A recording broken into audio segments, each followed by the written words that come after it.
ఇప్పటికైనా ప్రవీణ్ పగడాల గారి మరణం తర్వాత కళ్ళు తెరుచుకోకపోతే క్రైస్తవులు దిగజారిపోయిన స్థితిలోకి వెళ్ళిపోతారు. రానున్న రోజుల్లో క్రైస్తవులు కనుమరుగైపోతారు. సేవకులు వెతికినా కనపడరు.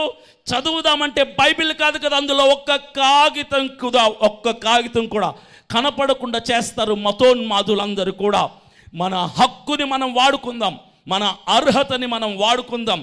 ఈరోజు కొన్ని కుక్కలు మరుగుతున్నాయి. ప్రవీణ్ పగడాల గారు తాగి చచ్చాడని. ఏమని?